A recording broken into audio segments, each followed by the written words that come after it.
Mr. Trump, you appear before this court today to conclude this criminal proceeding by the imposition of sentence. Although I have taken the unusual step of informing you in advance of my inclinations, before imposing sentence, I believe it is important for you, as well as those observing these proceedings, to understand my reasoning for the sentence I am about to impose. The imposition of sentence is one of the most difficult and significant decisions that any criminal court judge is called upon to make. Our legislature sets the parameters for an authorized sentence, but it is a judge that must decide what constitutes a just conclusion to a verdict of guilty. A court is vested with broad discretion in determining what sources or evidence it may consider to arrive at an appropriate sentence. In doing so, the court must consider the facts of the case, along with any aggravating or mitigating circumstances. In my time on the bench, I've been called upon to grapple with this weighty responsibility for countless defendants who have been found guilty after trial for an assortment of offenses, ranging from nonviolent Class E felonies to the most heinous of crimes, including homicides, sex trafficking, and child sexual abuse. The task is always difficult and deserving of careful consideration, whether the sentence be an unconditional discharge or incarceration of 25 years to life. However, never before has this court been presented with such a unique and remarkable set of circumstances. Indeed, it can be viewed fairly that this has been a truly extraordinary case. There was unprecedented media attention, public interest, and heightened security involving various agencies. And yet, the trial was a bit of a paradox because once the courtroom doors were closed, the trial itself was no more special, unique, or extraordinary than the other 32 criminal trials that took place in this courthouse at the same exact time.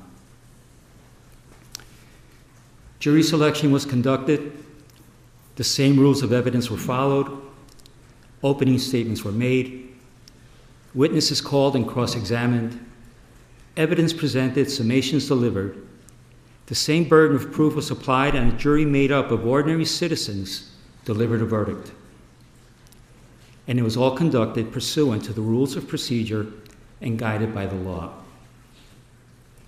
Of course, part of what made it feel somewhat ordinary was the outstanding work, preparation, and professionalism of the clerks, court officers, court reporters, security personnel, and the entire staff of this building who did their jobs as they would with any other criminal trial. So while one can argue that the trial itself was in many respects somewhat ordinary, the same cannot be said about the circumstances surrounding this sentencing. And that is because of the office you once occupied and which you will soon occupy again. To be sure, it is the legal protections afforded to the office of the President of the United States that are extraordinary, not the occupant of the office.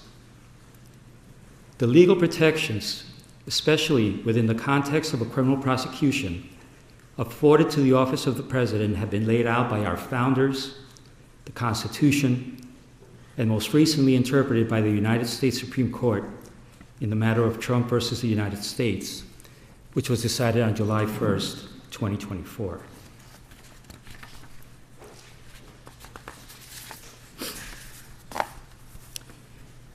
As with every other defendant in your position, it is my obligation to consider any and all aggravating and mitigating factors to inform my decision.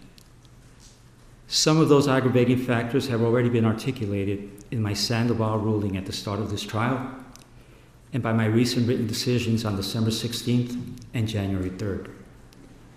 Thus, they need not be repeated at this time.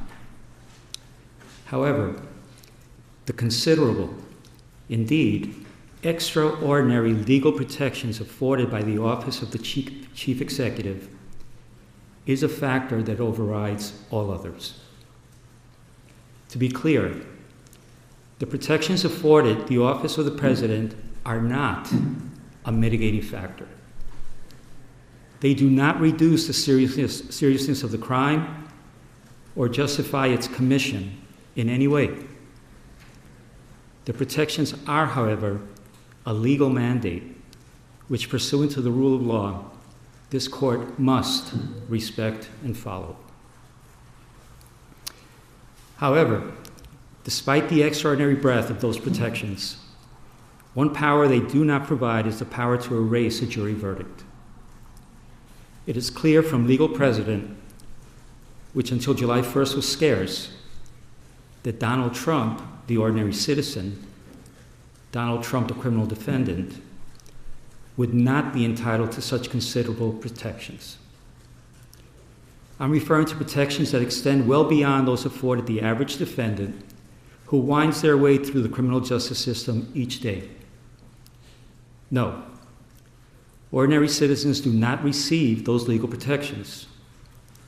It is the office of the president that bestows those far-reaching protections to the office holder. And it was the citizenry of this nation that recently decided that you should once again receive the benefits of those protections, which include, among other things, the Supremacy Clause and presidential immunity. It is through that lens and that reality that this court must determine a lawful sentence.